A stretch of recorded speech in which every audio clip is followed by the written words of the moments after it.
నమస్కారం. లక్ష్మి చెప్పే కథలకు స్వాగతం. వీణులతో వీక్షించటానికి సిద్ధం కండి. ప్రియ సఖులు, ఇప్పుడు మనం సుప్రసిద్ధ రచయిత్రి శ్రీమతి పొత్తూరి విజయలక్ష్మి గారు రచించిన సహజీవనం అనే నవలను ధారావాహికంగా విందామండి.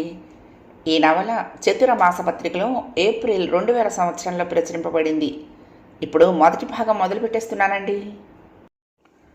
టెలిఫోన్ మోతకు నిద్రాభంగం కాగా బద్ధకంగా పక్కకు తిరిగింది మాధవి. దుప్పటి మొహం మీదకి లాక్కుంది. అయినా నేను నీకంటే మొండిదాన్ని సుమా అన్నట్టు ఆగకుండా మోగుతూనే ఉంది ఫోన్. ఆదివారం కూడా సుఖంగా నిద్రపోనేవారు అనుకుంటూ విసుగ్గా పక్కకు దొర్లి ఫోన్ అందుకుంది. అమ్మయ్య, నిద్ర లేచావా? అవతలి గొంతు వినగానే చిర్రెత్తుకొచ్చింది మాధవికి. నీలాంటి దానితో స్నేహం చేయటం నాదే బుద్ధి తక్కువ. ఆదివారం కదా, హాయిగా పడుకుని అఘోరించక తెల్లారగానే లేచి కూర్చుంటావు గొడ్ల గోబల. పోనీ నువ్వు లేచావు సరే, నన్ను లేపి కూర్చోబెట్టావు శనుగొట్టు మొహమా, తిట్టింది మనసారా. తెల్లవారుజామునే లేపినట్టు ఏడుస్తున్నావు, టైం 8:30 దాటింది, ఇంకేం నిద్ర, మందలించింది మాధురి. అబ్బా అయితే అయ్యిందిలే, అయినా అర్జెంటుగా లేచి మనం ఏం చెయ్యాలట, మొగుడా పిల్లలా అంది మాధవి బద్ధకంగా. అదిగో ఆ మొగుడు విషయం మాట్లాడటానికి ఇంత అర్జెంటుగా ఫోన్ చేసింది. ఇవాళ పేపర్లో మంచి యాడ్ పడింది చూడు, చెప్పింది మాధురి. నీకు జన్మకి బుద్ధి రాదే, ఆదివారం వచ్చిందంటే నీకు ఇదే పని, విసుక్కుంది మాధవి. మరేం చేస్తాము, మన కోసం వెతికే వాళ్ళు విసిగి వేసారిపోయారు. మరొక 3 ఏళ్ళు ఆగితే ముద్దు ముద్దుగా 30 వచ్చేస్తాయి. అందుకే నా కంగారు. నీకు చూడబోతే చీమ కుట్టినట్లయినా లేదు. నీకోసం నా కోసం కూడా నేనే తాపత్రయపడుతున్నాను. ఇంత చేస్తుంటే సంతోషించక విసుక్కుంటామేం, నిష్ఠూరమాడింది మాధురి. సర్లే ఫోన్ పెట్టేయి అంది మాధవి. నేను గంటలో వస్తాను అనేసి ఫోన్ పెట్టేసింది మాధురి. లేచి బాత్రూమ్కి పరిగెట్టింది మాధవి.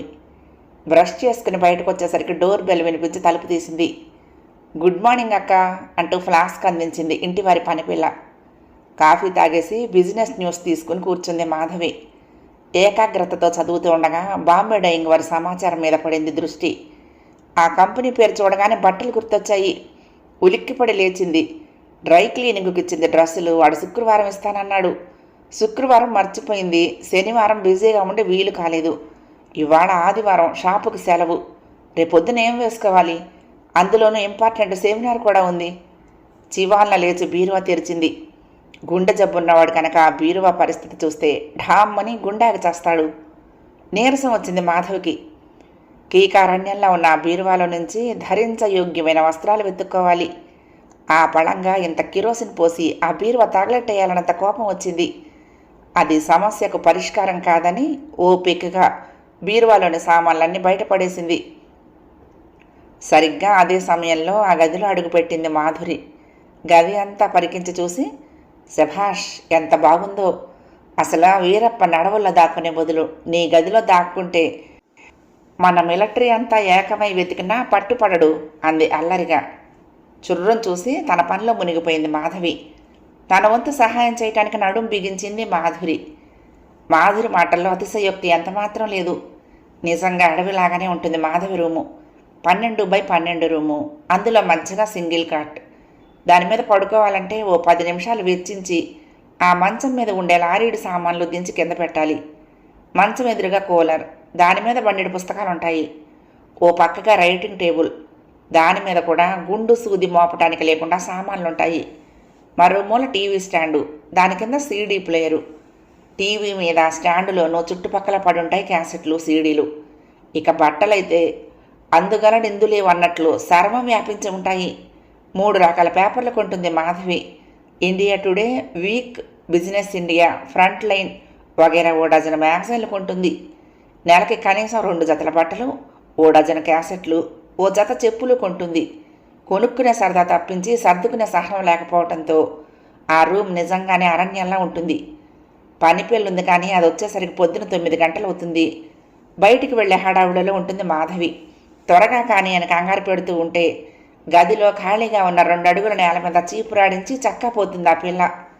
ఏ 2 వారాలకు ఒకసారి పనిపిల్ల నడుం కట్టుకుని ఏ ఆదివారమో గదంతా శుభ్రం చేస్తే ఆ గదికి ముక్తి మోక్షం. తల్లి ఎప్పుడైనా వచ్చి కూతురు గది చూసి, ఏమిటి కర్మ, మగపిల్లాడైతే పెళ్లి చేస్తే భార్య వచ్చి ఇల్లు సర్దుతుంది అని ఆశపడవచ్చు. ఇదేమో ఆడపిల్ల, దీని గురించి ఏమనుకోవాలి అని బాధపడుతుంది. అంతకు మించి ఏమైనా చేయటానికి ఆవిడకి పని చేత కాదు. ఆవిడ భర్త ఆర్మీలో మేజర్. దురద పుడితే గోక్కోవటం, తుమ్మితే ముక్కు తుడుచుకోవటం కంటే తేలిక పనులు తప్పించి బరువు పనులు ఆవిడికి రావు. మాధురి పనిపిల్ల సహాయంతో ఆ గది సర్దేసరికి 12 కొట్టింది. ప్రొద్దున్న బ్రేక్ఫాస్ట్ చేసిన మాధురి బాగానే ఉంది, కానీ మాధవి మాత్రం శోషొచ్చి పడిపోయేలా అయిపోయింది. స్నానం చేసి వచ్చింది. ఇద్దరూ బయటకు వచ్చారు. మాధురి కారులో మంచి హోటల్కి వెళ్ళారు. మెనూ కార్డు అందుకుంది మాధురి. ఏం తిందాం అని అడిగింది. ఏదో ఒకటి త్వరగా వచ్చేది ఆర్డర్ ఇవ్వు అంది మాధవి నీరసంగా. భోజనం ఆర్డర్ చేసింది మాధురి. భోజనం ముగించి బయటపడ్డారు. నేను డ్రైవ్ చేస్తాను అంటూ తాళాలు అందుకుంది మాధవి. ఇద్దరూ కలిసి వాళ్ళ ఫ్రెండ్ ఇంటికి వెళ్ళారు. ఆవిడ ఢిల్లీ నుంచి బట్టలు తెప్పించి చూడీదార్లు కుట్టించి అమ్ముతుంది ఇంట్లోనే. ఆవిడకి వీళ్ళిద్దరూ రెగ్యులర్ కస్టమర్స్. మాధురికి రెడీమేడ్ బట్టలు దొరుకుతాయి, కానీ మాధవి బాగా పొడుగు కాబట్టి ప్రత్యేకంగా కుట్టించుకోవాల్సిందే. ఆ ఫ్రెండ్ మాధవి కోసం స్పెషల్గా కుట్టించి అమ్ముతుంది. అదృష్టవశాత్తు ఆవిడ ఒక డ్రెస్ కుట్టించి రెడీగా ఉంచింది. అమ్మయ్య, రేపటి సెమినార్కి కొత్త డ్రెస్ వచ్చేసింది అని ఆనందపడింది మాధవి. అక్కడి నుండి బయలుదేరి దారిలో ఐస్ క్రీమ్ పార్లర్లో దూరి కసాట ఐస్ క్రీమ్ తిని తీరిగ్గా రూమ్కి చేరారు. బట్టలు మార్చుకుని చెరొక నైటీ తగిలించుకుని మంచం పక్కకు జరిపి నేల మీదే చెరొక దిండు వేసుకుని పడుకున్నారు. ఆదివారం ఎప్పుడొస్తుందా అని వారం అంతా ఎదురు చూస్తాము. తీరా ఆదివారం ఖాళీగా కూర్చోవాలంటే అదొక బోరు కదూ అంది మాధవి. కీచుమంటూ అరిచి లేచి కూర్చుంది మాధవి. ఈ పని హడావిడిలో పడి అసలు విషయమే మర్చిపోయాను అంది. నీకు ఈ అరిచే అలవాటు ఈ జన్మకి పోదే. ఇంతకు ఏమిటా అసలు విషయం? స్నేహితురాలు అరిచేసరికి అదిరిపడి లేచిన మాధవి అడిగింది. టైమ్స్ ఆఫ్ ఇండియా పేపర్ ఏది, అందులో మంచి మ్యాచ్ గురించి ఉంది అంటూ లేచింది మాధురి. తల బాదుకుంది మాధవి. పట్టు వదలని విక్రమార్కుడు మళ్ళీ చెట్టెక్కాడు అన్నట్టు. ఇప్పటికి ఎన్ని ప్రకటనలు చూశావు, ఎన్ని లెటర్స్ రాశావు? నీ ఓపిక్కి మెచ్చుకోవాలి. జాలి విసుగు మేళవించాయి మాధవి గొంతులు. ఏం చెయ్యను, ఒంటరి జీవితం విసుగ్గా ఉంది. తోడు కోసం వెతుకులాడుతూ ఉంటే ఆ జీవితం ఎండమావిలా ఊరిస్తూ చేతికి అందటం లేదు. అయినా పర్వాలేదు, ఫైటర్ హమేషా జీతేగా అని జావేద్ అఖ్తర్ చెప్పలేదు అని పేపర్ తెచ్చి ముందేసుకుని కూర్చుంది. గబగబా పేజీలు తిప్పి ఓ ప్రకటన తీసింది. ప్రకటన ఆంగ్లంలో ఉంది. తెలుగులోకి తర్జుమా చేస్తే ఇది సారాంశం. వధువు కావలను స్ఫురద్రూపి బ్రాహ్మణ కులస్థుడు అయిన 6 అడుగుల సివిల్ ఇంజనీర్ యువకునికి వధువు కావాలి. వరునికి ఉద్యోగం లేదు, వయసు 30. ఏదైనా పెద్ద కంపెనీలో ఎగ్జిక్యూటివ్గా పనిచేస్తున్న యువతి కానీ, సివిల్ సర్వీసులు పాస్ అయి ఉద్యోగం చేస్తున్న యువతి కానీ కావాలి. సంప్రదించవలసిన చిరునామా, పోస్ట్ బాక్స్ నెంబర్ ఇచ్చారు. ఎలా ఉంది మ్యాచ్? మనకు సూటబుల్గా ఉంది కదూ? ఉత్సాహంగా అడిగింది మాధురి. ఎవడే యాసపోతి వెధవా? తనకి 30 ఏళ్ళు వచ్చినా ఉద్యోగం లేదుట, పైగా పెద్ద ఉద్యోగం చేసుకునే భార్య కావాలిట. రాసేవాడికి బుద్ధి లేదు సరే, అది చూసి నువ్వు ఎగిరి గంతులు వేయటం మరీ అందంగా ఉంది మాధవి చిరాగ్గా అంది. ఉద్యోగం లేకపోతే ఏ వ్యాపారం ఉండే ఉంటుంది. చదువురాని వాడు కాదు కదా, ఏదో వ్యాపకం ఉండకుండా ఉంటుందా? ఏది ఏమైనా నాకు ఈ మ్యాచ్ నచ్చింది. నేను లెటర్ రాస్తాను. నా ఫోటోలు నీ దగ్గర బోలెడున్నాయిగా, ఆ ఆల్బమ్ ఎలా పడే అంటూ తెల్ల కాగితం తీసుకుని ఉత్తరం రాయటం మొదలుపెట్టింది మాధురి. మాధురి ఇద్దరిది ఒకే వయసు, ఇద్దరిది ప్రాణ స్నేహం. ఇద్దరు మొట్టమొదటిసారి కలుసుకున్నది మెడ్రాస్ ఐఐటి హాస్టల్ మెస్లో. బీటెక్లో చేరిన కొత్తల్లో సీనియర్స్ ముందు కాస్త భయంగా మెసులుతూ ఇంటి నుండి వచ్చి హాస్టల్లో ఉండటం ఇద్దరికి కొత్త కావటాన దిగులుగా ఉంటున్న ఆ సమయంలో ఒకరోజు మాధవి ఏదో పనిలో పడి చాలా ఆలస్యంగా మెస్కు వెళ్ళింది. ఆ రోజే లైబ్రరీ నుండి ఆలస్యంగా వచ్చిన మాధురి కూడా అదే సమయానికి మెస్కు వచ్చింది. వీళ్ళిద్దరే ఉన్నారు ఆ సమయంలో. చల్లారిపోయిన పదార్థాలు పక్కకు నెట్టి బల్ల మీద పెట్టిన ఆవకాయ వడ్డించుకుని భోజనం చేయసాగింది మాధవి. ఆరంభం మొదలు ఆఖరి దాకా ఆవకాయతోనే అన్నం తింటూ ఉన్న మాధురి పలకరింపుగా నవ్వి, మీరు తెలుగు వాళ్ళా అని అడిగింది. అవునండి, మా సొంతూరు బెజవాడ అంది మాధవి. మాది రాజమండ్రి చెప్పింది మాధురి. అలా ప్రారంభమైన పరిచయం ప్రేమ స్నేహంగా మారింది అనతి కాలంలోనే. మరుసటి ఏడాది ఇద్దరూ ఒకే రూములో చేరిపోయారు. ఇద్దరికి ఇద్దరు మహామేధావులు, అన్నింటా ప్రథములు వాళ్లే. ఫైనల్ ఇయర్లో జిఆర్ఈ రాద్దామా అనుకుంది మాధవి. కానీ మాధురి అందుకు సుముఖంగా లేదు కాబట్టి తను ఆ ప్రయత్నం మానేసింది. ఇద్దరు క్యాట్ రాశారు. ఇద్దరికి ఐఐఎం బెంగళూరులో సీట్లు వచ్చాయి. ఇద్దరూ అక్కడికి వెళ్లారు. చదువు పూర్తి కాక మునిపే బోలెడన్ని ఆఫర్లు. ఇద్దరూ కూడబలుకుని ఒకే చోట ఉద్యోగాలు ఎంచుకున్నారు. చదువు పూర్తి చేసి ఉద్యోగాల్లో చేరారు. 5 అంకెల జీతం, డ్రైవర్తో కారు, హంగు, అట్టహాసం. దర్జాగా జీవితం మొదలుపెట్టారు. మాధవి తండ్రి మేజర్. తండ్రి వెంటే ఉంటూ స్కూలింగ్ పూర్తి చేసింది మాధవి. ఆ తర్వాత మెడ్రాస్ వచ్చింది. మాధవికి ఒక అక్క ఉంది. ఆవిడ ఆర్మీలో డాక్టర్. పెళ్ళయింది. భర్త కూడా ఆర్మీలో డాక్టరే. మాధవికి ఉద్యోగం రాగానే పెళ్లి చేయాలని ప్రయత్నం చేశారు తల్లిదండ్రులు. తగిన సంబంధం ఎక్కడా దొరకలేదు. అమ్మాయి కంటే అధికుణ్ణి తేవాలంటే ఆ వయసు అబ్బాయిలకు పెళ్ళిళ్ళు అయిపోయాయి. అమ్మాయితో సమానమైన వాడి కోసం చూశారు. ఏదీ కలిసి రాలేదు. ఆ స్థాయికి ఉన్న మగపిల్లలు తమకంటే ఒక మెట్టు తక్కువగా ఉన్న అమ్మాయి అయితే బాగుండు అనే ఆలోచనలో ఉండటం వల్ల అది సాధ్యపడలేదు. 1-2 సంబంధాలు వచ్చాయి, కానీ అమ్మాయికి ఆ అబ్బాయికి అభిప్రాయాలు కుదరలేదు. అందుకని 27 ఏళ్ల మాధవికి తగిన సంబంధం దొరకలేదు. ఏదో ఒకటి అని సరిపెట్టుకుని పెళ్లి చేసుకోవటం మాధవికి ఇష్టం లేదు. నా పనులే నేను చేసుకోలేక తలప్రాణం తోకకొస్తుంది. నాకు తోడు భర్త కూడా ఉంటే ఇక నా గతి అదో గతే. ఆ మనిషి బట్టలు కూడా సర్ది వండి పెట్టి ఇల్లు సర్దుకుని, ఊరు నాయనో నా వల్ల కాదు, తలుచుకుంటేనే వణుకు పుట్టుకొస్తుంది, పెళ్లి కాకపోతే కొంపే మునిగిపోదు అంటుంది. నాన్నగారు రిటైర్ అయ్యేదాకా ఎలాగో కాలక్షేపం చేస్తే ఆ తర్వాత వాళ్ళతో కలిసి ఉండొచ్చు. అందుకని ప్రస్తుతానికి ఒక ఇంట్లో రూమ్ తీసుకుని పేయింగ్ గెస్ట్గా ఉంటుంది. ప్రొద్దున్న కాఫీ టిఫిన్ వాళ్లే ఇస్తారు. పగలు లంచ్ ఆఫీసులో ఇస్తారు. రాత్రి భోజనం మాత్రం బయట చేస్తుంది. ఓ పూట బర్గర్, మరొక పూట మసాలా దోశ, ఒకరోజు పిజ్జా, ఇంకో రోజు పెసరట్టు. ఏది పడితే అది తినేస్తుంది. పుస్తకాలు చదువుతూ మ్యూజిక్ వింటూ తీరిక సమయాల్లో కాలక్షేపం చేస్తుంది. ఈ లైఫ్ బాగానే ఉంది అనుకుని ఆనందపడుతూ ఉంటుంది మాధవి. ఇక మాధురి తండ్రి స్టేట్ గవర్నమెంట్లో జూనియర్ ఆఫీసర్గా పనిచేస్తున్నాడు. తల్లి గృహిణి. ఒక అన్నయ్య, ఒక తమ్ముడు. అన్నయ్య సాఫ్ట్వేర్ ఇంజనీర్, ఆస్ట్రేలియాలో ఉన్నాడు. పెళ్ళయింది. తమ్ముడు ఇక్కడ ఇంజనీరింగ్ చేసి అమెరికాలో ఎంఎస్ చేస్తున్నాడు. ఇక్కడ నుంచి వెళ్ళి అక్కడ చదువుతున్న అతని క్లాస్మేట్తో పెళ్లి సెటిల్ అయింది. ఏవో కొన్ని అడ్డంకులున్నాయి. అవి కాగానే పెళ్లి జరుగుతుంది.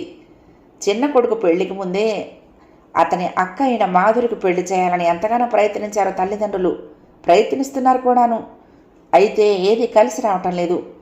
మాధురి కూడా పేయింగ్ గెస్ట్గానే ఉంది కొన్నాళ్ళు. కానీ ఆ పద్ధతి నచ్చక చిన్న అపార్ట్మెంట్ తీసుకుని ఉంటుంది. స్వయంగా వండుకుంటుంది. పగలు ఆఫీసులో తిన్నా సాయంత్రం తప్పనిసరిగా వంట చేసుకుని తింటుంది. మాధవిలా ఆమెకు పెళ్ళంటే భయం లేదు. పైగా తగినవాడు దొరికితే లక్షణంగా పెళ్లి చేసుకుని అటు ఉద్యోగం ఇటు సంసారం రెండూ సమర్థించుకోగలననే ధైర్యం ఉంది. ఇలా ఒంటరిగా బతకటంలో అర్థమే ఉంది. భర్త, పిల్లలు అన్నీ ఉంటే ఆ ఆనందం, ఆ సంతృప్తి ఈ బతుకులో ఉంటాయా అంటూ ఉంటుంది ఎప్పుడు. తండ్రి చూసిన నాళ్ళు ఊరుకున్నా ఆ తర్వాత తను వేట మొదలుపెట్టింది. అన్నయ్య, తమ్ముడు అక్కడికి రమ్మంటారు, కానీ మాధురికి అలా వెళ్ళటం ఇష్టం లేదు. ఇక్కడే ఉండి తల్లిదండ్రులని ఒక కంట కనిపెట్టి ఉండాలని ఆమె ఆలోచన. అందుకే ఎక్కడ ఏ అవకాశం వచ్చినా వదలకుండా ప్రయత్నాలు చేస్తూనే ఉంటుంది. పేపర్లో పడిన ఆ ప్రకటనకు సమాధానం రాసి పోస్ట్ బాక్స్ నెంబర్కి పోస్ట్ చేసింది. 4 రోజుల తర్వాత ఇంటికి వచ్చేసరికి కనిపించింది ఒక ఉత్తరం. చక్కటి తెల్లటి కవర్ పైన photo inside do not bend అని రాసింది. ఓపెన్ చేసి చూసింది. తెల్లని మెత్తని కాగితం. దాని మీద ముత్యాల వంటి దస్తూరి. ఫోటో జతపరిచి ఉంది. మీరెంతో సహృదయంతో రాసిన లెటర్ అందింది. కృతజ్ఞతలు. నా పొడవు 6 అడుగులు, మీ పొడవు 5'2" అని తెలియజేశారు. ఈడు జోడుగా ఉన్నదని నా అభిప్రాయం. అందుకే మీ ఫోటో తిప్పి పంపుతున్నాను, మన్నించగలరు. మీ జీవితంలో అంతా మంచి జరగాలని ఆశిస్తూ అంటూ కింద సంతకం. ఉసూరుమంటూ నీరు గారిపోయింది మాధురి. లోపలికి వెళ్ళి ఆ కవర్ బల్ల మీద పడేసి కాఫీ కలుపుకుని వచ్చి కూర్చుంది. కాఫీ తాగేసరికి కాస్త మనసు కుదుట పడింది.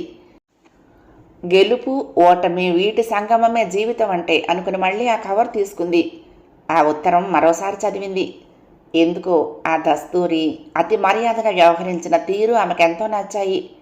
అది వరకు ఇలా ఎన్నో ఉత్తరాలు రాసినా ఎవరూ సమాధానం రాయలేదు. ఎవరైనా తాము ఉత్తరం రాస్తే సమాధానం కోసం ఎదురు చూస్తారనే చిన్న విషయాన్ని గుర్తించి ఎంతో సున్నితంగా తిరస్కరిస్తూ సమాధానం రాసిన ఆ వ్యక్తి సభ్యతను అభినందించకుండా ఉండలేకపోయింది. ఫోటో తీసి ఆల్బంలో పెడుతూ ఉంటే పక్కనే కనిపించింది మాధవి ఫోటో. మరుక్షణం మెరుపు లాంటి ఆలోచన వచ్చింది. మాధవి 5 అడుగుల 7 అంగుళాల పొడవు. వెంటనే మాధవి ఫోటో జతపరిచి మరొక ఉత్తరం రాసి ఆ పోస్ట్ బాక్స్ నెంబర్కి పోస్ట్ చేసింది. అప్పటికప్పుడే ఫోన్ చేసి మాధవితో ఈ విషయం చెప్పింది. చెడమడ తిట్టిపోసింది మాధవి. నీకేమైనా బుద్ధి ఉందా? అసలు నన్ను అడగకుండా ఎందుకు పంపించావు? అంతా నీ ఇష్టమేనా అని చిరాకు పడింది. ఎందుకో పంపించాలనిపించింది, పంపించాను. స్నేహితురాలిగా నాకు ఆ మాత్రం అధికారం ఉందని అనుకున్నాను. లేదని నువ్వు చెప్పావుగా, ఇక ముందు ఇలా చెయ్యంలే అంది మాధురి కాస్త నిష్ఠూరంగా. అది కాదే, నాకేమిటో ఆ మనిషి ఐడియానే నచ్చలేదు. అందుకే నువ్వు ఈ పని చేసావని చిరాకు వేసింది. అంతేకాని నీకు అధికారం లేదని నేను అంటానా? ఆ మాటకొస్తే తగిన వాడిని నువ్వే చూసి పెళ్లి ముహూర్తం పెట్టించినా కాదనను అంది. ఆ అదృష్టం నాకు పట్టాలే గాని అంత పని చేస్తాను అంది మాధురి. మర్నాటికి ఆ విషయం మర్చిపోయారు ఇద్దరు. వారం రోజులు గడిచిపోయాయి. ఇంటికి పోదాం పద, ఈ పూట స్పెషల్ ఐటెం చేస్తాను, కలిసి భోజనం చేద్దాం అంది మాధురి. నిజంగా నీ ఓపికకి సాష్టాంగ నమస్కారం చెయ్యాలి. ఇప్పటి వరకు హోనం అయిపోయాము, బుర్ర వేడెక్కిపోయింది. నాకైతే కదిలే ఓపిక లేదు. నువ్వేమో స్పెషల్స్తో వంట చేస్తానంటున్నావు అంది మాధవి. వంట చేయటం నాకు రిలాక్సేషన్ అంది మాధురి. ఇద్దరు కారులో మాధురి ఇంటికి వచ్చారు. లెటర్ బాక్సులో ఉత్తరాలు కనిపించాయి. అవి అందుకుని లిఫ్టులోకి నడిచింది మాధురి. ఏవో షేర్ అప్లికేషన్స్, ఒక శుభలేఖ, టెలిఫోన్ బిల్, ఆఖరిగా ఆ తెల్ల కవరు. అదే దస్తూరి. ఫోటో ఉంది, భద్రం, మడవద్దు అనే విజ్ఞప్తితో ఉంది. మాధవి ఇదిగోనే ఆ పోస్ట్ బాక్స్ దగ్గర నుండి సమాధానం వచ్చింది అంటూ కారిడార్లోనే ఓపెన్ చేసింది. ఉత్తరానికి పిన్ చేసి ఉన్న ఫోటో చూడగానే అబ్బా ఎంత హ్యాండ్సమ్గా ఉన్నాడు అంది. అబ్బా ముందు తలుపు తీవే విసుక్కుంది మాధవి. ఆ ఉత్తరాలన్నీ మాధవి చేతికిచ్చి తలుపు తీసింది. లోపలికి వెళ్ళి కాఫీ కలుపుకొచ్చింది. కాఫీ కప్ అందుకుని ఆ ఫోటో చూసింది మాధవి. నిజంగా చాలా అందంగా ఉన్నాడు అతను. 2 పేజీల మీద తన వివరాలన్నీ రాశాడు. చదువు, హాబీలు, కుటుంబ వివరాలు ఇవన్నీ మామూలే. ఆఖరి పేర మాత్రం భిన్నంగా ఉంది. నాకు ప్రస్తుతం ఉద్యోగం లేదు. గతంలో 2-3 చోట్ల పనిచేసినా నచ్చక 6 నెలలు తిరగకుండానే మానేశాను. చెయ్యలేక చేతకాక కాదు, చేసే పని నచ్చక మానేశాను. సమాజంలో ఎన్నో మార్పులు వచ్చాయి. స్త్రీ పురుషులు అన్నిటా సమానమని అందరం గ్రహించాము. కాబట్టి ఆర్థిక శాఖ నా కాబోయే భార్య నిర్వహిస్తే మిగిలిన పనులన్నీ పిల్లలని కనటం తప్పించి మిగతావన్నీ నేను సమర్థించగలననే ధైర్యం, నమ్మకం నాకున్నాయి. అందుకే ఈ నిర్ణయం తీసుకున్నాను. మీ ఫోటో వివరాలు నాకు నచ్చాయి. నా ఫోటో, నా అభిప్రాయం మీకు నచ్చితే కింద ఇచ్చిన పేజర్ నెంబర్కు తెలియచేయండి. నచ్చకపోతే నా ఫోటో నాకు తిప్పి పంపండి. మీ ఫోటో మీకు పంపుతాను. అభినందనలతో మధుసూదన్. ఇద్దరూ విడివిడిగా 2 సార్లు చదివి కలిసి మరొక 2 సార్లు చదివారు. ఏమంటావు అంది మాధురి. ఏముంది అనేందుకు, ఇదేదో తిరకాసి వ్యవహారం లాగానే ఉంది. వింత మనిషి, విచిత్రమైన ఆలోచనలు. పోనిద్దు, నాకు అసలు పెళ్లి మీద అంత ఇంట్రెస్టే లేదు అనేసింది మాధవి. సర్లే పద భోంచేద్దాం అంటూ లేచింది మాధురి. పొద్దున చేసి ఉంచిన వంకాయ కూర, మజ్జిగ పులుసు ఫ్రిడ్జ్లో నుంచి తీసి వేడి చేసింది. రైస్ కుక్కర్లో నుంచి అన్నం బయటకు తీసింది. వంటకాలు అద్భుతంగా ఉండటంతో ఆవురావురమంటూ భోజనం చేసింది మాధవి. అబ్బా పీకల దాకా తినేసాను, ఇక కదిలే ఓపిక లేదు అంది ఆవలిస్తూ. కదలమని ఎవరన్నారు? ఇక్కడే పడుకో చెప్పింది మాధురి. ఇద్దరు వంటిల్లు సర్దేసి బెడ్రూమ్లోకి వెళ్లారు. డబుల్ కాట్ మీద పడుకున్నారు. ఏసీ ఆన్ చేసి లైట్ తీసి బెడ్ లైట్ వేసింది మాధురి. కాసేపు ఏదో ఆలోచించింది. రేపు ఆదివారం కదూ, మళ్ళీ మ్యాట్రిమోనియల్ కాలం చూడాలి అంది హఠాత్తుగా. మాధురి, పెళ్ళంటే నీకంత ఇష్టమా? ఎందుకింత ఆరాటపడతావు? పెళ్ళి కాకపోతే బతకలేవా? మనకేం తక్కువ? ఇంత లెవెల్లో ఉండి పల్లెటూరి పిల్లల పెళ్లి కోసం తహతహలాడుతూ ఉంటే చూడటానికి ఎంత ఫన్నీగా ఉందో తెలుసా అంది మాధవి విసుగ్గా. ఎవరి అభిప్రాయం వారిది. నువ్వు పెళ్ళొద్దు అంటూ ఉంటే నాకు ఫన్నీగానే ఉంది. నాకు పెళ్ళంటే చాలా ఇష్టం. మనకేం తక్కువ లేదు. ఆ మాట అక్షరాల నిజం. బోలెడంత డబ్బు, హోదా అన్నీ ఉన్నాయి. కానీ తెల్లవారి లేస్తే తినటం, పని చేయటం, ఆ పైన నిద్రపోవటం, ఇదే నా జీవితం అంటే ఇంకేమీ వద్దా? నా మటుకు నాకు ఈ జీవితం ఖాళీగా అనిపిస్తుంది. ఎంతకాలం ఇలా బతుకుతాము? డబ్బు సంపాదించి కూడబెట్టి ఏం చేస్తాము? పోనీ సినిమాల్లో లాగా మన వెనక బోరడు బాధరబందీలు, బాధ్యతలు ఉన్నా బాగుండేది. చెల్లెళ్ళ పెళ్ళిళ్ళు, తమ్ముళ్ళ చదువులు అన్నీ నిర్వహించి కొవ్వొత్తులా కాలిపోతూ వెలుగునిచ్చామని మన త్యాగానికి మనమే మురిసిపోయేవాళ్ళం. అవీ లేవు. మన మీద ఆధారపడిన వాళ్ళు కానీ మన సంపాదన ఆశించే వాళ్ళు కానీ ఎవ్వరూ లేరు. అమ్మా నాన్న ఉన్నారంటే వాళ్ళు ఎన్నాళ్ళు ఉంటారు? అన్నదమ్ములు వాళ్ళ జీవితాలు వాళ్ళవి. ఆ బాంధవ్యాలు బాల్యంతోనే సరి. ఇక ఎవరి కోసమే? ఒంటరితనం భూతంలా వెంటబడి బాధిస్తుంది. మంచి బట్టలు కట్టుకుని అందంగా తయారై అద్దంలో చూసుకుంటే ఎందుకొచ్చిన అందం అడవి కాచిన వెన్నెలైపోతోంది అనిపిస్తుంది. ఈ అందాన్ని ఆరాధించే వాడి కోసం అణువణువు తాపత్రయపడుతుంది. కమ్మగా వండుకుంటానా, కానీ కడుపు నిండా తినలేను. తోడుంటే కబుర్లు చెప్పుకుంటూ అన్నం తింటాం కదా అనిపిస్తుంది. పగలంతా పనిచేసి అలసిపోయినా పక్క మీద చేరగానే నిద్ర రాదు. శరీరము మనసు ఏకమై ఎదురు తిరుగుతున్నాయి. పెళ్ళి పూలమాట కాదు, అందులోనూ 1,00,000 సమస్యలున్నాయి. ఎన్నోసార్లు ఎన్నో విషయాలకు సర్దుకుపోవాలి నిజమే, కానీ మనసైన వాడు దొరికితే అదో మధురమైన అనుభూతి. జీవితాంతం తోడుండేవాడు, నావాడు, నా సొంతం అనే భావన జీవితాన్ని ఆనందమయం చేస్తుంది. వైవాహిక జీవితం, ఒక చిన్న బిడ్డ, ఆ బిడ్డ చిరునవ్వులు, మాతృత్వంలోని మహదానందం, ఆ బిడ్డ భవిష్యత్తు తీర్చిదిద్దాలనే తపన. ఓహ్, ఎంత బాగుంటుంది మాధవి! జీవితానికి ఒక అర్థం ఏర్పడాలంటే పెళ్ళి కావాలని నా దృఢ నిశ్చయం. పెళ్లి కోసం నేను ఎంతకాలమైనా శ్రమ పడతాను. నాకు తగ్గ వ్యక్తి దొరికే వరకు వెతుకులాడతాను. గమ్యం చేరే వరకు కృషి చేయటం మానేయను. నా తాపత్రయం అర్థం చేసుకున్నవారు నాకు సహకరిస్తారు. ఎవరైనా నవ్వుకుంటే అది వాళ్ళ కర్మ అనేసింది మాధురి. నేను అర్థం చేసుకున్నానే, నీ కృషి ఫలించాలని మనస్ఫూర్తిగా ఆశిస్తున్నాను అంది మాధవి ఆప్యాయంగా. థ్యాంక్ యూ అంది మాధురి. కాసేపు అటు ఇటు పొర్లి హఠాత్తుగా లేచి కూర్చుంటూ, నేను నా రూమ్కి పోతాను అంది మాధవి. అదేమిటి హఠాత్తుగా, ఏమైంది? ఏం కాలేదు, నిద్ర పట్టడం లేదు. మంచి నవల ఒకటి మొదలుపెట్టాను. రాత్రి సగం దాకా చదివి పడుకున్నాను. ఇప్పుడు అది చదవాలని ప్రాణం పీకుతోంది. నేను వెళ్తాను అంటూ లేచి కళ్ళజోడు పెట్టుకొని హ్యాండ్ బ్యాగ్ అందుకుంది. పద, డ్రాప్ చేసి వస్తాను అంటూ లేచింది మాధురి. వద్దులే, ఆటోలో వెళ్తాను వారించింది. పొద్దుపోయింది మాధవి, ఆటో వద్దు, కారు తీసుకువెళ్ళు. రేపు ఆదివారమేగా, మధ్యాహ్నం అక్కడికి వస్తాను. ఇద్దరం కలిసి ఎటైనా వెళ్దాం అంది మాధురి కారు తాళాలు అందిస్తూ. నువ్వు రావాలంటే మళ్ళీ ఆటోలోనే రావాలి కదా, నేనే వస్తాను, ఇక్కడి నుంచో వెళ్దాం అంది మాధవి. కింద దాకా వచ్చి గుడ్ నైట్ చెప్పింది మాధురి. కారులో ఇంటికి వస్తూ టైం చూసింది. 10 గంటల 10 నిమిషాలు. మరొక 5 నిమిషాల్లో ఇంటికి చేరుకుంది. గేటు తాళం వేసింది. హారన్ విని ఇంటి ఆయన బయటకు వచ్చాడు. మాధవిని చూసి తాళాలు తెచ్చి గేటు తీశాడు. లేట్ అయింది కదా, మీ ఫ్రెండ్ దగ్గరికి వెళ్ళారేమో అనుకున్నాం అన్నాడు సంజయ్షిగా. అక్కడికే వెళ్ళాను, పనుంది, అందుకే వచ్చేసాను. నిద్రపోతున్నారా అడిగింది మాధవి. లేదండి, న్యూస్ చూస్తున్నాము.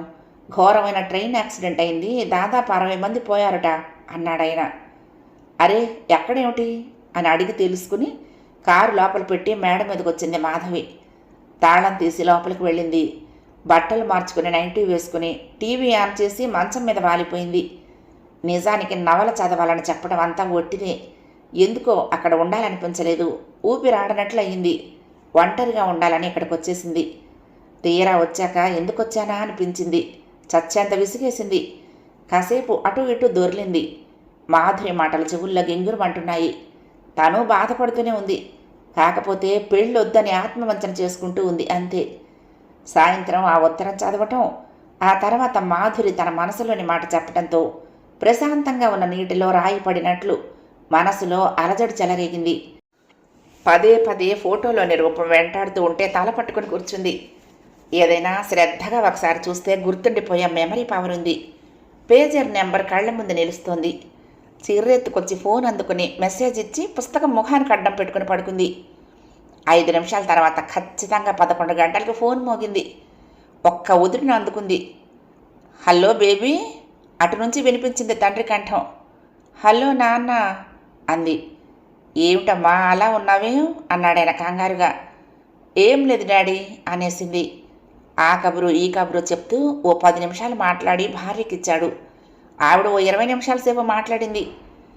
బేబీ, నీ ఫ్రెండ్ సుధాకర్ గుర్తున్నాడా? అతనికి అక్కడికి ట్రాన్స్ఫర్ అయిందిట. నీ నెంబర్ కోసం ఫోన్ చేశాడు, ఇచ్చాం. రాత్రుళ్ళు ఖచ్చితంగా ఇంట్లోనే ఉంటుంది. రేపు ఆదివారం కాబట్టి లేట్ అయినా పర్వాలేదు, ఇవాళ చేయమన్నాం అంటూ చెప్పింది మాటల్లో. తనివి తీరా మాట్లాడి గుడ్ నైట్ చెప్పి ఫోన్ పెట్టేసింది. మళ్ళీ పుస్తకం అందుకుంది. 12కి మరొక 10 నిమిషాలు ఉందనగా మళ్ళీ ఫోన్ మోగింది. 2 రింగులు అయ్యాక అందుకుంది. హలో, గంభీరంగా వినిపించింది ఒక కంఠం. Am I speaking to Miss Madhavi? Yes అంది తడబాటు అణుచుకుంటూ. Hello Madhavi, this is Madhusudan. Yeah hello. మీ మెసేజ్ అందగానే ఫ్రెండ్ ఇంటికి వచ్చాను. బయట బూత్లో ఇప్పుడు లోకల్ కాల్స్ ఏమీ చెయ్యరు కదా, ట్రై చేస్తే ఎంగేజ్ అయి ఉంది మీ ఫోన్. సరే, ఆఖరి ప్రయత్నంగా ట్రై చేద్దాం, లేకపోతే రేపు మార్నింగ్ ఫోన్ చేద్దాం అనుకున్నాను. లేట్ అయిందా? నిద్రపోతున్నారా? డిస్టర్బ్ అవ్వలేదు కదా? నిపుణుడైన వాద్యకారుడు వాయించిన వాయిద్యం మోతలా ఉంది అతని కంఠం. అనౌన్సర్ వాయిస్లా ఎంతో అందమైన వాయిస్. వింటూ ఉన్న మాధవి అతని ప్రశ్నతో ఉలిక్కిపడి, ఇప్పుడే మా పేరెంట్స్ ఫోన్ చేశారు అని సమాధానం చెప్పింది. ఓ అలాగా, మీ పేరెంట్స్ ఎక్కడుంటారు? చండీగఢ్లో. నేను ఇక్కడ ఒంటరిగానే ఉంటున్నాను. మా పేరెంట్స్ గుంటూరులో ఉంటున్నారు అన్నాడు. అవును, మీ లెటర్లో రాశారు. అవును కదా, మర్చిపోయాను అన్నాడు. కాసేపు ఇరుపక్కలా మౌనం. న్యూస్ చూశారా? హఠాత్తుగా అడిగాడు. చూడలేదు, ఆలస్యంగా వచ్చాను.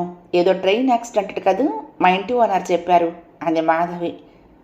అవునండి, ఘోరం. ప్రస్తుతం 60 మంది అంటున్నారు, కానీ ఇంకా చాలామంది చచ్చిపోయి ఉంటారు అంటూ మొదలుపెట్టి ఏమిటేమిటో కబుర్లు చెప్పాడు. అలా ఓ 10 నిమిషాలు మాట్లాడుకున్నారు ఇద్దరు. ఇంతకు నన్ను కాంటాక్ట్ చేయమని మెసేజ్ ఇచ్చారు కదా, ఏమైనా చెప్పాలనుకుంటున్నారా? హఠాత్తుగా అడిగాడు.